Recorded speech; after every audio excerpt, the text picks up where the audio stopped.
Suraya. Ya rasa sepadan Ora wis apik. Nek ora obes. Ya Eh, flash. ngene wae.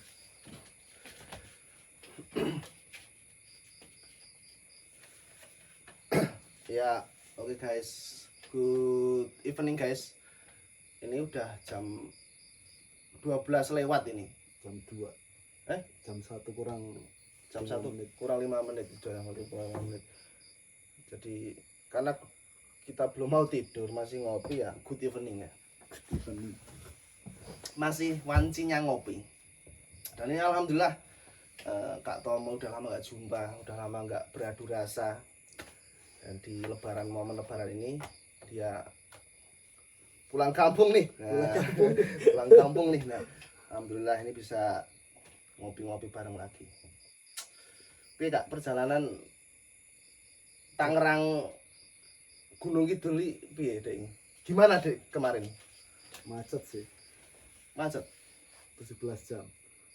17 jam. 17 jam macet. Macet iki nggon anu. Karena kan di bahasanya ya one way loh. Harus yang kanan iki arah Jakarta wi khusus di tol ini khusus. Oh ya. Oh. Di saat kanan kosong kita masuk kanan kan. Penuh. Kita sini lancar. Sini kosong pindah lagi ke tempat itu. Kayaknya ganti macet. Gitu. Pokoknya macet lah, nggak seperti soalnya mungkin karena waktu itu puncak itu hari Jumat ya. Hari Jumat atau hari Sabtu lah, tanggal 6 aku mulai. Dan untuk saat ini yang kalau ngomongin soal puncak yang mengerti cuma versi Arsenal ya. Kalau apa Anda lo sebagai fans Chelsea kan ya itu adalah sesuatu yang haram di omongin ya. Jangan lupakan selebrasinya Cole Palmer. Jadi itu ya tololnya MU jadi. Ini MU yang tolol lah itu. Boleh karena Cos. Selebrasi ala Ronaldo. Tunggu dulu Cole Palmer langsung. Tunggu dulu. Main on the match Cole Palmer. Dan itu bukan Chelsea MU kemarin itu bukan karena kejenuisan Chelsea tapi karena ketololan MU, lebih tololnya MU. Udah buktinya kemarin itu lawan Crystal Palace. Iya. Crystal Palace. Dua-dua itu. Iya. Nah itu jadi bukti yang otentik itu loh. Kalau memang Chelsea itu sebenarnya itu nggak kemana-mana gitu. Cuma karena MU aja yang tolol itu loh. Tapi emang meme dimanapun ya Chelsea MU bersandingan Pak. Iya. Bercandanya itu sudah keterlaluan. Cuman kalau Chelsea itu ada udah tracknya itu udah mau kemana tujuanmu? Ke depan tujuannya dia udah jelas itu loh.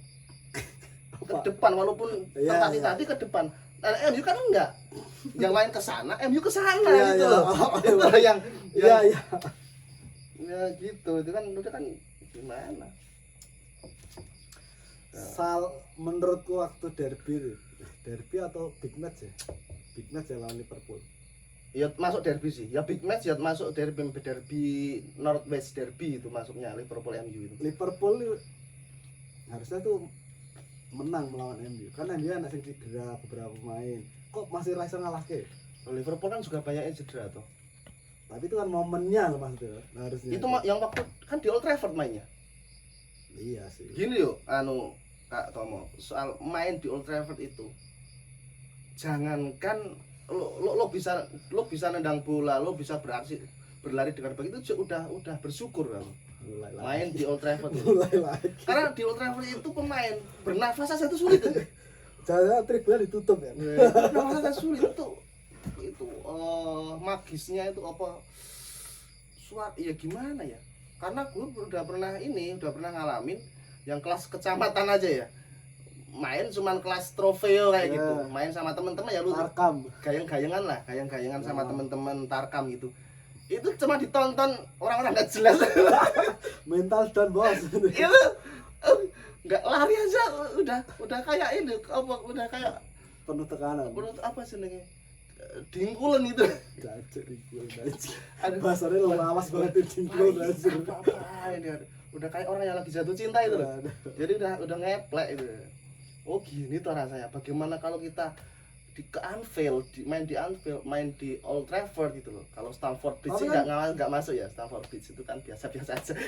untuk sekarang ya, untuk sekarang ya. Kata Coach Justin tuh pemainnya tuh pemain murah semua, belinya mahal nih, kualitasnya murah semua itu. Tapi apa sih emang Liga Inggris musim ini seru tenan menurutku. Soalnya si Jiluru telu iki persaingannya sulit diprediksi. Biasanya kan gol loro paling apa karo apa lah iki lho. Arsenal wis mulai Yang ya sebenarnya yang bikin Liga Inggris konsisten lah. Biasanya dia Arsenal setengah musim juara terus setengah musim drop karena kedalaman skuadnya ora sebagus tim yang lain loh. Saya kira oke lah harusnya sih. sebenarnya kalau masalah ngomongin soal kedalaman, Arsenal itu B aja sih kalau Iya. menurut gue B aja. Ya karena dia Arteta sudah mulai menemukan permainan yang sudah menemukan pemain yang tepat dalam permainannya sudah mulai tepat gitu loh. Sudah mulai menyatu itu dari di pemain-pemainnya yang dia butuhkan dan gaya mainnya dia. Mainnya kayak apa gitu loh. Dan yang berkaca dari Arteta itu berapa tahun itu kan nggak jelas juga mainnya Arsenal itu. Berkaca dari itu sudah kemarin udah menantang juara, sudah menjadi penantang kan musim kemarin. Berkaca dari itu harusnya Chelsea sama MU lah itu harus bisa berkaca dari itu. Arteta butuh waktu berapa tahun ya? Dengan Arteta itu. Dengan sampai saat ini itu berapa 4 tahun. Manajemennya terlalu sabar. Nah ya harus, kalau aku sih memang harus berkaca dari itu sih. Karena gosipnya untuk pelatih MU kan mau diganti ya. Ya justru Gosipnya. itu aku kalau gue berharap berkaca dari Arteta, Ten Hag jangan diganti. Kalau gue Ten Hag jangan diganti. Nah kalau gue itu yang gue khawatirin itu bukan soal MU lolos Liga Champions atau enggak, dapat Piala FA atau enggak. Yang lebih kuat gue pikirin itu adalah nasib Ten Hag itu gimana. Ya, Karena gue pengen Ten Hag itu stay. Bagaimanapun hasilnya itu Ten Hag itu pengen stay. Mayoritas Soalnya kan kalau Ten Hag nggak dapat Piala FA nih, terus nggak lolos Liga Champions, bisa jadi kan dia terancam. Nah itu loh, itu loh. Kecuali kalau manajemen oke, Ten Hag aman, kalaupun nggak lolos Liga Champions, kalaupun nggak lolos Piala FA, kalaupun nggak juara Piala FA, Ten Hag aman. Itu gue udah lega, it's okay, nggak apa-apa. Isu sampai saat ini? Ya isu-isunya sih kaitannya ya ini, tapi salah satu manajemennya bosnya MU katanya ya ada Ten Hag terancam lah isu-isunya itu. Tapi kalau untuk fansnya sih kayaknya nggak terlalu heboh ya. Ya kayak inilah, kayak yang heboh cuma petingginya aja kayaknya sih. Sama kayak ini, kayak hak angket, kayak MK itu di MK itu yang heboh bahas itu kan yang kecurangan itu heboh kan cuman yang di atasnya aja. Kalau yang kayak kita ngopi-ngopi kan cuman ketawa-ketawa aja lihat kayak gitu. Sorry. Oke guys. Jadi ya gitu kondisinya sih kayak gitu kayaknya. Jadi yang champion prediksi ya 8 besar atau 16 ya itu. Kayak lo jangan terlalu ke situ-situ deh. Kayaknya nanti kalau soalnya takutnya kalau sekarang udah sampai perempat final ya. Perempat final sih itu drawingnya itu agak nggak adil sih. Masa blok yang ini yang di sini blok berat, yang di sini blok nggak jelas. itu aduh. Jadi nanti kan yang lolosnya jelas finalnya itu ya imbang. Ya kayak ini klub yang oke sama klub yang nggak oke gitu. Ya coba mohon maaf bukannya mengecilkan PSG, Barcelona, Atletico sama Dortmund enggak sih. Cuma kalau dilihat kondisi saat ini kan ya kayak gitu. Sorry to say ya enggak jelas juga gitu loh. Final kepagian. Ya kalau gue sih paling pas ya paling pas, paling kalau gue menurut versi gue ya. Hmm. Final mungkin sebenarnya kurang rame karena kalau kalau menurut gue ini kurang rame karena apa, Inggris sama Inggris kalau menurut gue yang paling Iya. pas yaitu City sama Arsenal.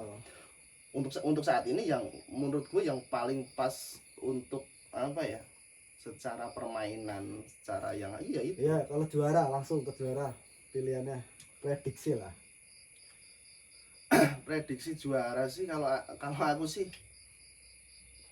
City peluang paling besar pasti City. Saya City lah. Cuman kalau aku sih kalau aku sih jagoin Arsenal sih. Aku jagoin Arsenal untuk juara Liga Aku Champions. City sih. Nah nanti kan ini City, kalau City menang, Arsenal menang itu kan ketemu di semifinal. Ya tetap City. Nah itu siapa yang menang itu antara Itu juara. Oh. antara City atau Arsenal, ya siapa yang menang itu juara. Kalau City sama Arsenal lolos ya. Iya. Oh, kemungkinan besar sih harusnya lolos lah. Ya kalau gue sih ya. Liga Inggris sih kayak dua klub itu lagi nyala. Terutama Arsenal sih. Kalau City sih agak menurun. Agak menurun daripada musim lalu. Iya. Kalau musim lalu sih ya bangsat banget sih ya musim lalu gitu, ada kayak nggak bisa diapa-apain. Dari luar angkasa.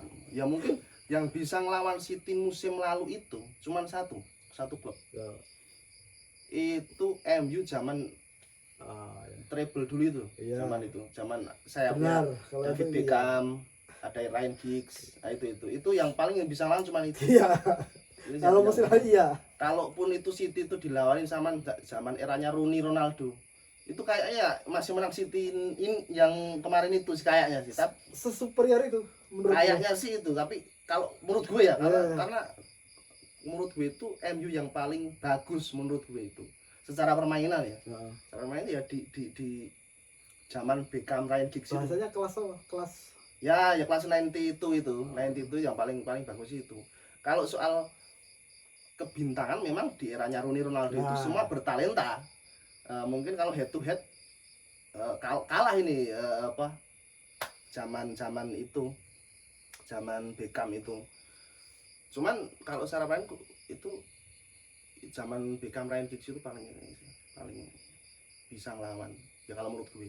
Sama ada satu lagi sih Barcelona zaman Barcelona Pep Guardiola juga sih. Barcelona yang sulit itu kalau untuk zaman ini itu. David Villa, Pedro itu zaman itu. Itu. Jadi 3 tim itu sih. Menjago Barcelona sih. Kalau di era itu lawan City tahun musim kemarin, aku yakin sih menang itu. Kalau itu? Iya. Dari tiga tim itu? Oh, enggak, maksudnya kalau lawan Barcelona tahun itu gitu loh.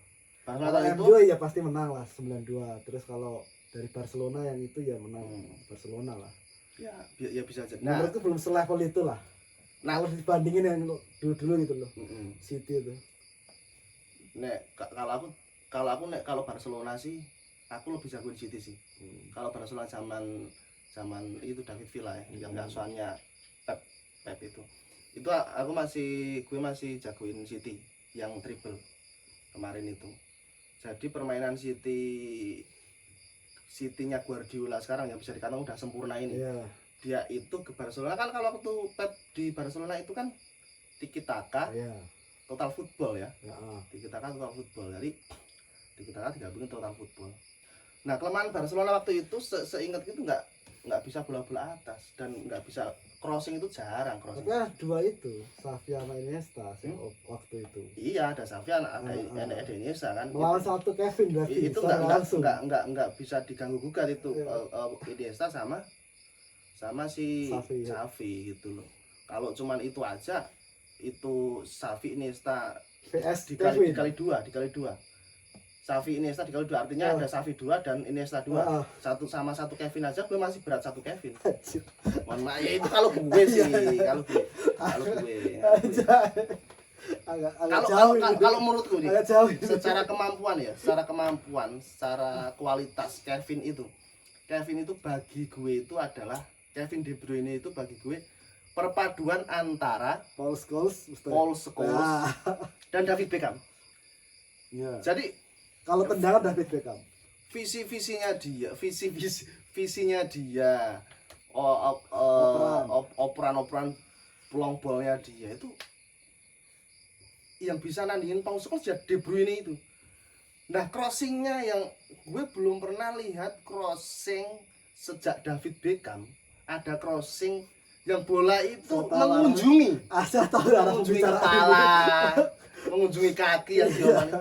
Itu ya baru terjadi lagi di De Bruyne ini. Setelah Beckham itu nggak ada ya. Crossingnya itu mengingatkan gue pada zaman David Beckham dulu. Kok bisa ya bola itu mencari ini di mana, mencari kepala ini. Kalau pengumpannya itu kayak De Bruyne, strikernya gue aja itu tetap skor gue. Luar biasa.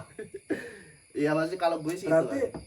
Menurutmu Lampard ataupun Gerrard tuh lebih jelek dari Kevin? Ya kalau dibandingin Kevin ya pilih Kevin De Bruyne no. Yang di atasnya Kevin De Bruyne bagiku cuma Scholes. Wong aku Pirlo masih kalah. Yo Pirlo itu yang di atasnya cuma De Bruyne. Kalau suruh milih ya pilih Zidane.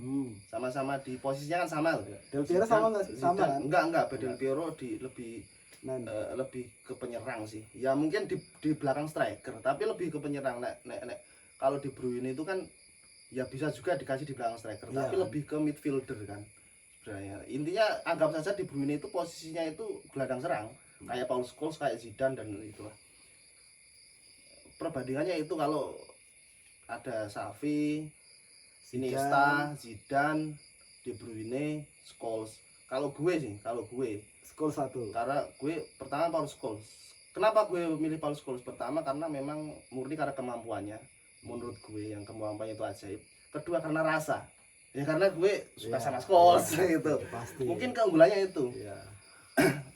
Yang kedua De Bruyne itu komplit. De Bruyne komplit banget secara bahkan lebih hebat dari Zidane menurutmu? Kalau gue milih De Bruyne. De Bruyne bisa dikasih di tempat manapun. Bisa di sayap oke, tengah oke, depan oke, mau balapan lari oke. Tapi kalau Zidane aku ya Zidane sih. Kalau aku De Bruyne, kalau aku pilih De Bruyne, jadi sama-sama di posisi prime, di posisi apa? Tapi kelamaan De Bruyne gocekannya kurang kan? Kurang kan gocekannya? Zidane gocekannya lebih baik daripada De Bruyne. Iya. Tapi crossingnya De Bruyne lebih baik dari Zidane. Iya. Operannya De Bruyne lebih baik dari Zidane. Kontrolnya De Bruyne nggak kalah dari Zidane. Buat apa lo dribble kalau kamu bisa mengirim umpan tanpa dribble? Kalau kamu kiriman umpanmu itu bisa mencari target. Tapi Zidane bisa ngumpan juga tapi kan walaupun nggak sesempurna lah atau seoke sih itu. Iya dia bisa. Makanya itu melewati tinggal satu umpan. Iya. Ya Zidane itu dia midfielder dia kayak apa ya kayak midfielder yang lain yang pada umumnya yang plus kemampuan skill individunya yang bagus itu. Nah De Bruyne itu dia itu bisa ditaruh di beberapa posisi dengan baik. Kalau Zidane itu ya bisa sih dikasih sayap, mungkin bisa tapi nggak akan maksimal. Tapi De Bruyne itu bisa maksimal, dikasih dimanapun bisa maksimal. Makanya kalau aku milih De Bruyne karena kalau aku punya De Bruyne, gue nggak akan khawatir ketika sayap gue cedera, ada De Bruyne bisa kasih sayap. Ketika midfielder jagoan gue ada yang satu cedera, ada De Bruyne yang bisa nambah itu. Itu gue banyak opsi untuk De Bruyne, makanya gue milih De Bruyne. Lebih versatile. Iya. Karena ini kan dari Liga Inggris top 11-nya lah, starting 11 terbaik musim ini dari semua klub. Striker apa? Haaland pasti dong, Haaland lah. Setuju lah lagi. Striker Haaland bapuk juga musim ini. Nggak jelas juga Pak Haaland. Dibanding yang lain? Iya, pasokan bolanya itu yang enak-enak. Coba kalau Haaland di terlepas dari itu. Pilihanmu striker siapa ya? Nggak ada yang Moncer. Tahu nggak ini ya. Salah kalau sih. salah. Kalau satu salah, tapi kalau dua ya salah sama De Bruyne kalau duet. Tapi kalau striker tunggal ya pilih salah. Tapi mungkin Umpamanya harusnya De Bruyne. ya jelas kalau De Bruyne itu all day long itu kabeh tetap De Bruyne itu nggak bisa diganggu gugat. Iya, kalau itu udah pasti. Kalau yang satu pasti masuk ya De Bruyne itu. Iya. Oh dia baru sembuh dari cedera aja langsung ngamuk. Iya sih.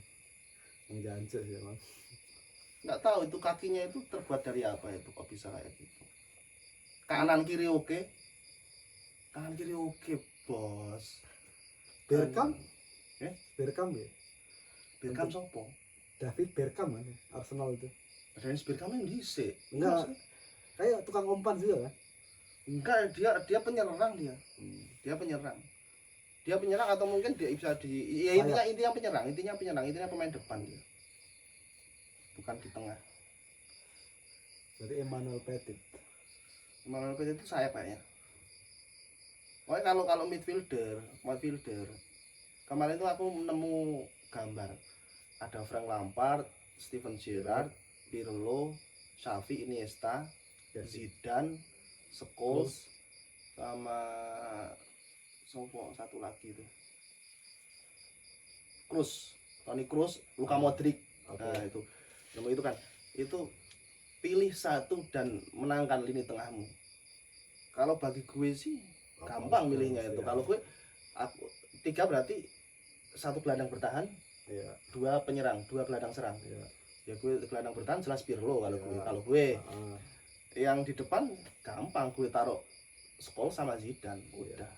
Iya sih, benar. Ya mungkin orang akan mendebatkan antara Lampard Iniesta dan Scholes kayak gitu atau Xavi sama Scholes itu. Kalau bagi gue untuk kalau sama Iniesta Scholes gue masih berat ke Scholes. Nah kalau Lampard sama Gerrard itu ya sorry to say gue tetap suka mereka, tapi kalau dibandingkan sama Xavi sama Iniesta sih ya gimana ya masih Xavi Iniesta sih. Yang jelas untuk gelandang Scholes, Zidane itu di atas sih untuk gelandang untuk midfielder. Scholes itu umpan-umpannya itu nggak ngotak Scholes itu. Dan Scholes itu nggak pernah bilang apa-apa, yang bilang itu lawan-lawannya. Itu udah masyhur itu kan. Udah masyhur. Henry pernah bilang waktu kita bertandang Old Trafford, waktu kita akan melawan MU, yang menjadi ketakutan kita itu hanya satu, Paul Scholes. Padahal di situ ada Ryan Giggs, ada David Beckham, ada Nistelrooy. Itu monster semua kan. Monster semua itu yang jadi ketawa Paul Scholes. Zidane penyesalannya dalam karir sepak bolanya dia cuma satu, dia nggak bisa satu tim sama Scholes. Dan dia bilang lawan terberat yang pernah dihadapi Paul Scholes. Jadi ya yang mengakui Scholes itu yang orang-orang yang dibilang hebat itu. Katanya hebat Zidane itu adalah banyak orang bilang Zidane ada gelandang terbaik dan Zidane mengakui Scholes. Bahkan ada yang bilang apa perasaanmu menjadi gelandang atau apa? Oh iya itu pernah diwawancarai kayak gitu Zidane. Bagaimana perasaannya menjadi gelandang terbaik di dunia? Zidane bilang saya tidak tahu. Tanyakan pada Paul Scholes. Benar Gallagher siapa ya? Itu ya karena itu pengakuan ya. Pengakuan dari lawannya itu memang dan di La Masia itu sudah masuk terdengar juga yang diperbincangkan di Akademi Barcelona itu ya Scholes itu bukan Ryan Giggs atau bukan siapa-siapa. Bahkan pernah ada satu sesi enggak anak-anak Barcelona itu cuman dilihatin sama videonya Paul Scholes. Jadi makanya waktu itu kan pernah waktu MU kalah sama Barcelona 3-1. Itu Paul Scholes itu kan mau pensiun itu. Walau pada akhirnya itu ditarik lagi sama Ferguson karena itu MU amburadul itu. Itu cukup memalukan sih. akhirnya karena lihat MU kok nggak bisa ini balik lagi tuh. Nah, nggak tega itu kan jadi rebutan jersinya Spurs antara Messi, Iniesta, Xavi sama siapa? Busquets apa siapa itu? Berapa 5 atau berapa orang gitu. Jadi rebutan. Dan yang dapatin kan si Iniesta ini. Ya. Tuh. Padahal Van Nistelrooy waktu itu salah satu tipe striker tak seni seperti Van Nistelrooy lah gitu. Ya kebanyakan cang-ceng shoot. Oh iya. Ya, mirip-mirip Drogba lah menurutku sih. Yo sama. Mirip-mirip Drogba lah. Terus ada komenan ini. Ada Carragher atau siapa lah kan? Tanya, penendang penalti menurutmu yang selalu berhasil siapa? Ini TKRO Pauls si apa Van Nistelrooy. Saya pikir Ronaldo. Berarti kan sekelas Van Nistelrooy mengakui Ronaldo berarti ya oke lah Ronaldo. Ya, emang oke Ronaldo. Untuk penalti gitu. Untuk penalti dan mereka ya. Dan jangan lupa Ronaldo itu adalah seorang winger. Dia itu penyerang juga winger kanan kan. Di MU yang tumbuh di Old Trafford, tumbuh bersama MU dan berkembang menjadi striker kan Ronaldo. Tapi sebenarnya kan winger dia. Iya, awalnya. Intinya dia itu ada pemain depan. Nistelrooy juga pemain depan. Ya wajar kalau mereka punya insting cetak gol. Menendang penalti sebagai pemain depan, tendangan penalti itu ya wajar kalau mereka dites sering akurat, sering enggak gagalnya gitu loh. Nah, yang gue soal penalti itu yang gue kagumin justru malah Dennis Irwin. Dulu MU pernah punya back kiri, tapi dia nggak kidal. Dia itu kaki kanannya yang kuat itu. Dennis Irwin, tapi dia dipasang di kiri, yang kanan Gary Neville. Nah, setelah Cantona pensiun, yang mengambil jatah penalti MU itu Dennis Irwin. Dan dia itu persenannya itu mungkin bisa disandingkan dengan Nistelrooy atau Cristiano Ronaldo. Padahal itu pemain belakang. Dia full back kiri. Back kiri dia itu Dennis Irwin. Ya itu loh. Dia pemain belakang. Tahun? Ya, terus dengar tak aku? Itu sejak tahun sejak begitu familiar lah. Sejak Cantona belum ada sih. Awal 90-an. Awal 90-an dan dia ikut treble juga di 99. Ikut treble di 99. Ya, jadi Dennis Irwin itu kayak bukan seorang superstar predator. Kalau lihat itu ya kayak orang itu lawan mudah nih. Terus kayak begitu di lapangan diterkam semuanya itu. Gue lihat waktu itu kan MU ketemu Juventus di 99 semifinal Liga Champions itu. Dennis Irwin tuh ngosak AC Juventus itu. Kok bisa ya? Dan semakin sini ke samping gini, gue termasuk yang ini kan, yang mungkin meremehkan kayak, ya mungkin kalau Ustadz, kalau Kiai, kalau ya kayak penampilannya mulai kayak Gus Bah itu. Gus Bah itu kan penampilannya biasa-biasa saja dan cenderung kurang meyakinkan. Kayak bukan orang alim aja. Padahal dia itu gudangnya ilmu gitu lah kan. Gus Bah itu ya Dennis Irwin ya gitu. Kelihatannya itu nggak ada apa-apa ya. Jebulnya itu semua ada di sana. Makanya Ferguson ketika ditanya siapa pemain sepanjang masa anak didikmu yang pernah kamu latih, jawabannya dia untuk formasi starting 11 11 pemain itu dia kan salah satunya ada mas. Dan di sini ada nggak salah satunya? Ya ada, maksudnya gini, maksudnya suruh milih 11 pemain itu siapa gitu loh. Kan penentuannya kiper siapa gitu kan. Itu terus back-backnya siapa. Ferguson kan mengatakan ini sulit karena banyak pemain bagus-bagus di situ.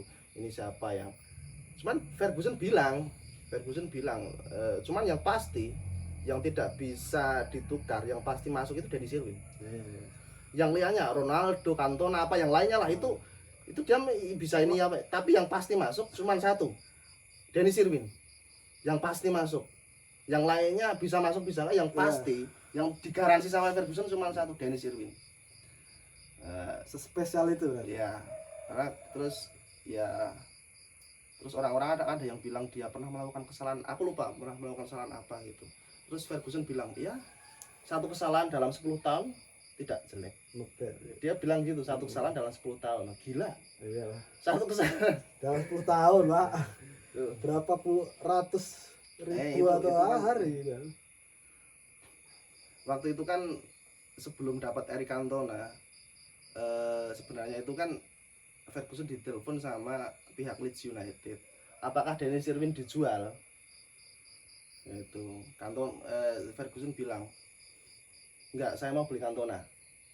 Jadi Leeds United itu sebenarnya mau menginginkan Irwin tapi enggak, justru malah si Ferguson mau ngambil si Cantona dari Leeds itu. Dennis Irwin jual enggak? Cantona saya beli. Saya mau beli Cantona. Tapi versi muda ya Cantona. Itu kan. Sangat muda, 30 tahun. 30 tahun itu kan Cantona 97 ya, 97 pensiun. Dan di tahun 98 itu kan Piala Dunia di Prancis. Dan mereka Prancis, menang. Dan Prancis juara, Bro. Prancis juara. Bayangin kalau Cantona nggak pensiun, terus ikut Piala Dunia juara. Cantona itu tanpa Piala Dunia, tanpa Liga Champions, dia itu namanya udah melegenda, udah disegani sama kawan dan lawan, udah sebegitu besarnya gitu. Ya mungkin itu salah satu tingkat kesombongan dia. Kayak seolah-olah 98 Prancis nih tuan rumah, kayak dia, udahlah gue nggak perlu Piala Dunia. Kayak itu kalau itu nggak perlu Piala. Dan di 98 juara dunia. Ya. Dan di musim itu MU kan treble 98 99. Oh iya. Ya kan? Kalau Cantona ikut nggak pensiun, ikut Piala Prancis, Piala Dunia, juara dunia nih. Iya. Terus tambah berikutnya musim baru MU treble. Jadi dia juara Piala Dunia dan dapat treble. Dia tidak membutuhkan itu. Mau dapat apa lagi? Nggak ada tempat tuh pemain-pemain yang lainnya itu. Semua buat Cantona ya itu. Dia tidak membutuhkan itu. Itu kayak itu. Ya, mungkin kalau dia dapat itu ya udah habis semuanya. Dia dapat Ballon d'Or dan semacam-macam ini. Dan dia ada yang lebih songong nggak? Zlatan waktu di MU kan? Songongnya Zlatan juga. Ya. Cantona boleh raja, tapi aku datang ke sini untuk sebagai dewa atau apa gitu. Nah itu maksud ya kesongan, maka hal-hal yang songong-songong kayak gitu kan menarik biasa. Yang hal-hal kesombongan kayak biasa. Cuman yang bagi gue itu Cantona, spesialnya Cantona itu apa? Kesombongan dia itu nggak pernah kesombongan Cantona itu disukai sama kawan dan lawan. Anehnya itu loh.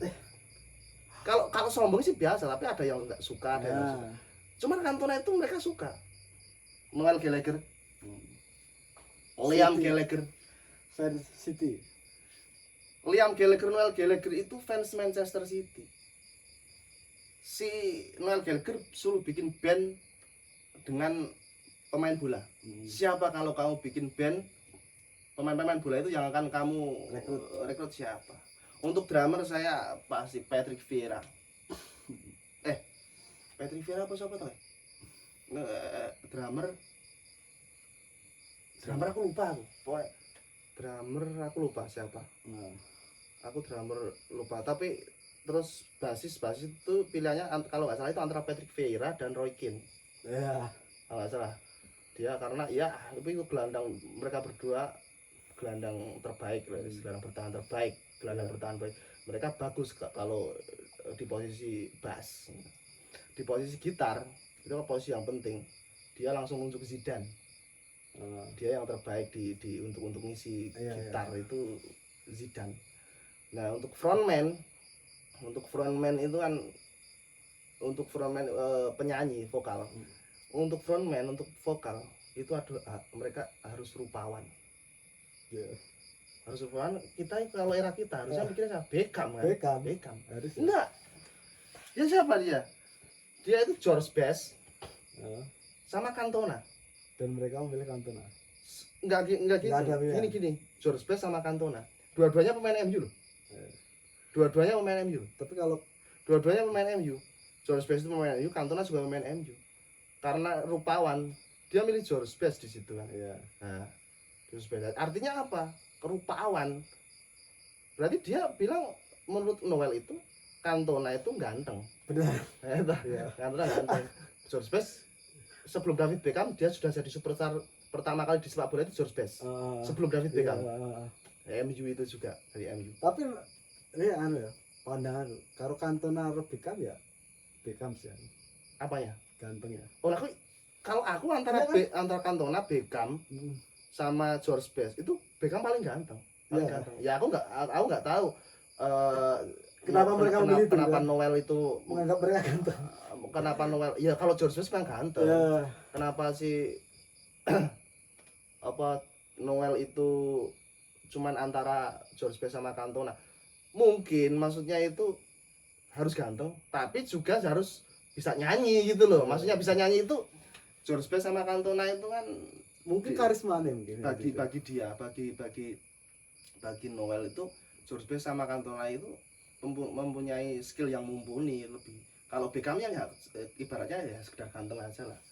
Mungkin bagi Noel kayak gitu. Jadi kemampuan Beckham itu bukan yang level atas gitu loh gitu. Mungkin gitu tadi. Dan dia itu mengakui Cantona di situ kan. Nah, kemudian waktu itu kan City lawan Manchester City lawan MU kan. MU lawan Man City.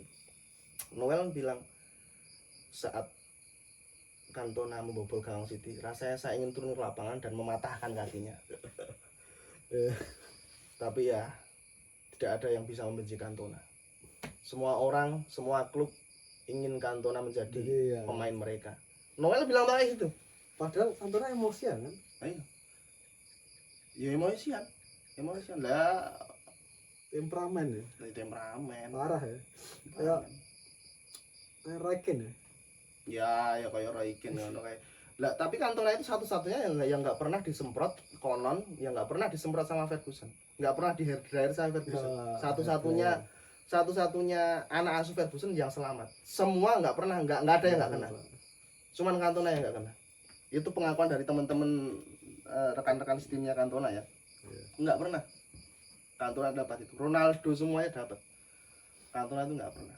Bahkan ketika anak-anak MU waktu itu pakai seragam jas MU yang seragam kan hitam gitu sama dasi MU. Untuk sesi apa ini? Ya, ada acara apa ya? Iya aku nggak kurang tahu acara apa yang jelas mau datang ke lapangan atau apa biasa kan pakai seragam jasnya itu loh. Itu kan ya tradisinya klub kayak gitu. Nah Cantona waktu itu nggak tahu acara apa tapi dia pakai setelan coklat. Itu ini kalau nggak salah pengakuannya Andy Cole. Agak lain. Andy Cole. Dia bilang Cantona nggak pernah dapat semprot. Bahkan ketika semua pakai seragam, Cantona memakai setelan coklat. Mungkin orang berpikir ini habis Cantona. Iya selesai. Tapi apa yang dibilang Ferguson? Lihatlah Cantona. Begitu anggun memakai setelan coklat. Lihatlah Cantona begitu anggun. Bangsat ada. Jadi maksudnya gue belum pernah lihat secara live ya Cantona bermain. Jadi gue nonton sepak bola nonton MU itu udah Cantona udah pensiun. Tapi gue lihat cuplikannya terus pengakuan dari orang-orang gue baca. Sehebat itu ya Cantona. Sehebat itu kan Cantona ya. Ini lucu untuk soal Ferguson lihatlah. Dia begitu fantastis gitu. Ya mungkin kalau lihat udah habis ya nggak tahu lah intinya dan bisa dikatakan yang mendapatkan sesuatu yang sespesial itu hanya Cantona sih. Dan yang di lapangan yang dibebaskan itu cuma Cantona. Ya mungkin kalau era-era zaman eranya Ronaldo itu ya eranya Ronaldo ada mungkin ya Messi yang kayak yang dibebasin itu kayak Mbappe lah. Kayak yang Messi itu mungkin yang kayak Cantona itu Messi yang lo terserah lah kamu lo mau di lapangan mau ngapain lah terserah. Jalan-jalan sore mau ngapain. Jadi makanya ketika Cantona itu waktu itu soal lo tadi Kak bilang soal temperamen itu, ya ada asistennya Ferguson kalau nggak salah waktu itu siapa bilang soal temperamen, ya nggak apa-apa, biarkan Cantona seperti itu, udah nggak apa-apa, biarkan kita kehilangan dia di satu pertandingan atau 2 pertandingan kalau nggak salah gitu kurang lebihnya, kita kehilangan 3 poin, tapi setelahnya kita mendapatkan poin penuh setelahnya 10 pertandingan berikutnya atau itu. Jadi nggak apa-apa, udah biarkan seperti itu. Dia mungkin kita kehilangan poin ketika ketika dia kembali, udah poin garansi penuh. Semengerikan itu. Makanya itu gue perlu nggak lihat secara langsung nggak, tapi bahkan ada teman gue kuliah dulu, cuman gue ada majalah nih, ada yang artikel tentang Cantona ini, dia penggemar berat Zinedine Zidane, teman gue itu, dia membaca soal artikel di tentang Cantona itu tanpa nonton videonya, cuman baca, dia langsung mendeklarasikan sebagai penggemar Eric Cantona. Saya selain Zidane ada satu yang penggemar, Eric Cantona. Kok bisa? Yo, gue barusan baca. Cuman baca, iya. Udah cukup dengan gue bacain untuk menggambarkan seberapa hebatnya Cantona. Iya, itu makanya menurut itu udah cukup buat teman gue itu. Nah, kok bisa dia itu menggemar Zidane, ya kan? Begitu baca, dia sekarang selain Zidane, saya juga penggemar Eric Cantona. Gimana ini ya gitu. Makanya yang saya penasaran atau saya ya sering ngobrol nih, pengen suka ngobrol itu, ngobrol santai itu, sebenarnya ada apa sih? Cantona itu punya apa sih sehingga kok bisa begitu disukai orang-orang itu loh, bahkan kesombongannya itu disukai gitu loh. Aku malah jadi penasaran juga. Iya maksudnya kowe sombong kan, wah kena Allah sombong banget deh, nanti biar tahu balasannya, biar ini, oh itu hasil dari kesombongan. Intinya banyak yang ketika Cantona sombong, berarti Cantona kan Prancis nih ya, legenda paling besar mungkin Eric Cantona mungkin di Prancis, atau ada yo Zidane Platini ya kan, paling menonjolkan Zidane sama Platini itu. Makanya kan lah Cantona itu pernah ditanyain wartawan, jurnalis, Eric, menurutmu siapa saya menunggu kesombongan ini, pemain Prancis terhebat sepanjang masa? Apakah itu Michel Platini ataukah Zinedine Zidane? Cantona menjawab, bukan mereka berdua, tapi aku. Saya menunggu kesombongan ini. Bukan mereka berdua, tapi aku. Apa? Woi, tak sik ya.